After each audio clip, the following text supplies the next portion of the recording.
A big hello to my YouTube family. Welcome to Diva Classes. This is Divya Vadwani, your English teacher. Today we'll be doing phrasal verbs part 2 for class 10th and class 12 ISC and ICSE. This part is very much important since prepositions आपसे बहुत ज़्यादा पूछे जाते हैं और वो direct नहीं आते हैं कि छोटे छोटे बच्चों वाले जो एट लगाना है या ऑफ लगाना है या टू या ऑन लगाना है. इसमें what you have to do कि आपको एक वर्ब दे दिया जाएगा, ब्रोक है, फेल है, और उसके साथ कुछ स्पेसिफिक वर्ब्स होते हैं, कुछ प्रेपोजिशंस होते हैं जो लगते हैं, और वो प्रेपोजिशन से ही एक पर्टिकुलर मीनिंग सिग्निफाई करते हैं. That you have to study. और ये जो पेपर है, this is question paper of semester 1. जो पिछले बार हुआ था, सेमेस्टर 1 का जो स्पेसिमेन पेपर आया था, ये उसी का ही प्रेपोजिशन वाला पार्ट है. We have already done this previous वाला पार्ट जो हम ये करवा चुके हैं आपको कि walking is the healthiest exercise. ये सब थे आपके ट्रांसफॉर्मेशन में. आई हैव डन दिस जहां तक मुझे याद है. और उसके बाद today we will be doing this part. First question is a mini riot broke dash at the as a chief guest arrived. तो अलग अलग मीनिंग्स होते हैं. Broke up, came to an end, broke out, start suddenly, broke into, begin to do something कि कोई इंसान जब कुछ करने लगता है, and broke off to end a relationship. तो a mini riot broke out means कोई चीज जो suddenly start हुई हो, that is broke out. तो इसका answer it will be broke out. Okay अब और ये आप याद कैसे रख सकते हो ये सारी चीजें? Just do one thing, meanings यहाँ पे लिखी हुई है, नहीं भी अगर आपको समझ में आ रही तो आप डायरेक्टली इसकी मीनिंग को सर्च करो कि बहुत सारे वर्ड्स हैं, broke up, broke out, broke into and broke of, और सबका विद मीनिंग नेक्स्ट लाइन में एक सेंटेंस बना करके अपने पास नोट्स रखो, सो दैट आपको ये समझ में आए कि अच्छा ब्रेक के साथ ये सारे वर्ड्स लगते हैं और इनकी ये मीनिंग्स होती हैं.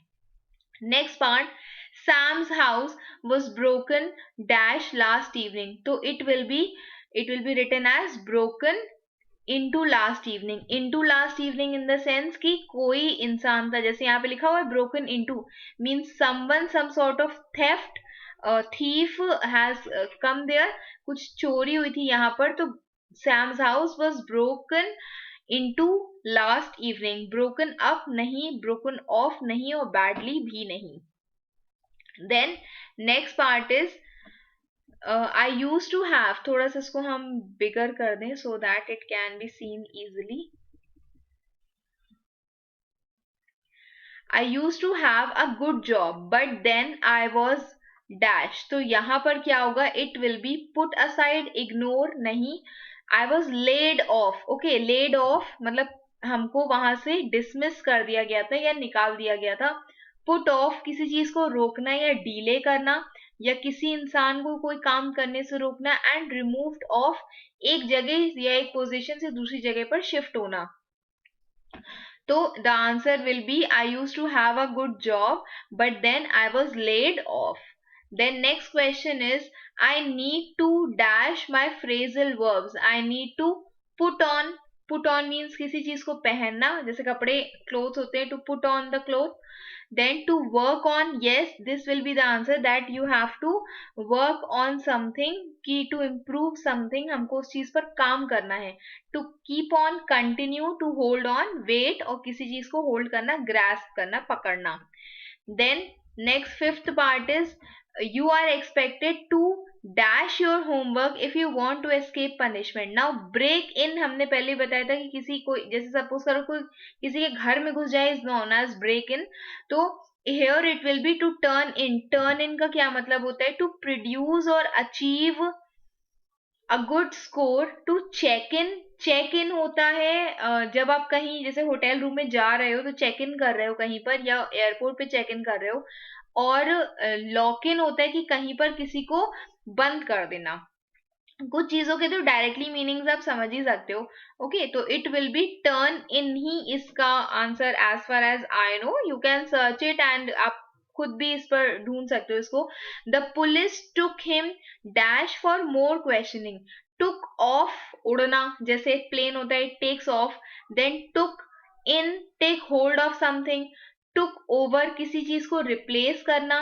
टुक अप किसी चीज को लिफ्ट करना, तो हेयर इट विल बी टुक इन, किसी को होल्ड करना, तो उसको जिसे कहते हैं कि हिंदी में धर लेना। तो the police took him in for more questioning. Then next part is she looks very mature, so I took her dash older than she is. So वो just because कि she is very much mature, तो I thought that she took for होगा इसका answer. took about भी हो सकता है, but हमें मतलब वो राइम वैसे करके बैठ नहीं रहा है। That she looks very mature, so I took her about older than she is। तो ये बोलने में प्रोनाउंसी मतलब स्पोकन में इट्स नॉट फिटिंग नाइसली, तो it will B took for believe something about someone, किसी चीज के लिए मैंने विश्वास कर लिया कि ये चीज हो सकती है। Then took off and took in, no.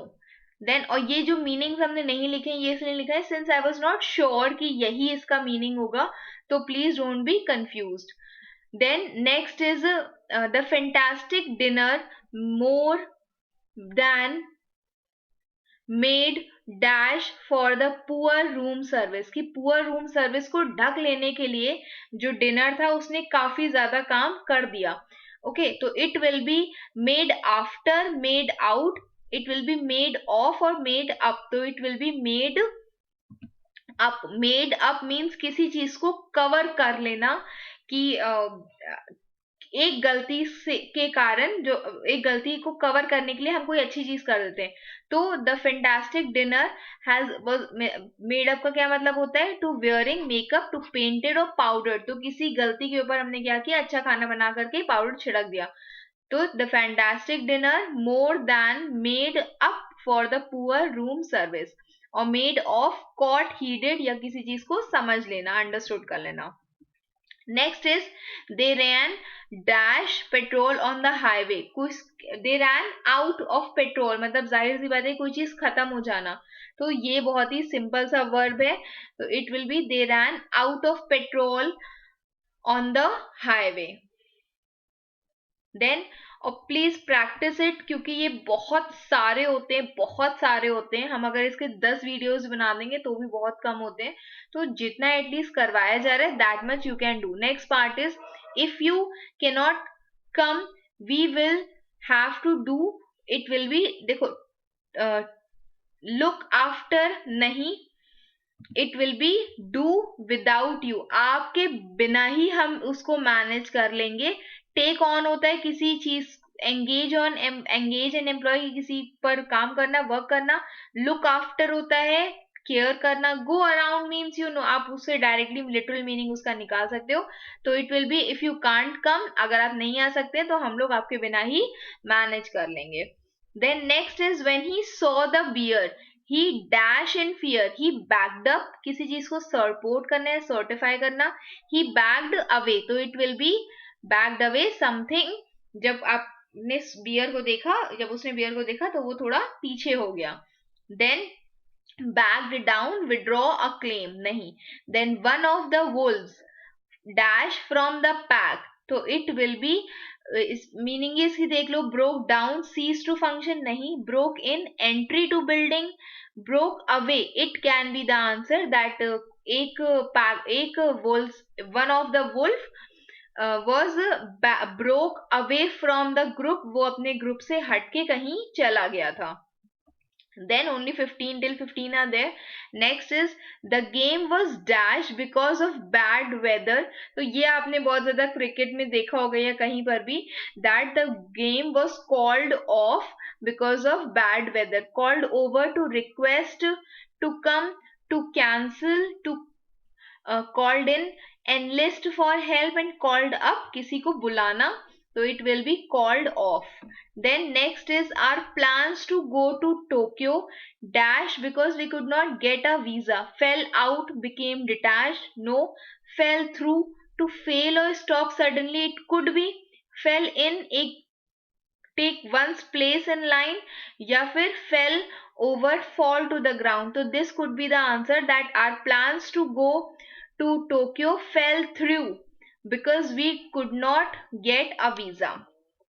Then और ये आप सिर्फ तभी कर सकते हो when you know nicely कि उस चीज की मीनिंग क्या होती है, तो कीप वर्किंग ऑन इट। रोज अगर जैसे आप एक एक अल्फाबेट भी लोगे ना, कि चलो हमने पी से लिया, तो पी से हमने पहले पास्ट वाले सारे पढ़ लिए, उसका मीनिंग सब पढ़ लिया, रोज थोड़ा थोड़ा लोगे, then also it will work.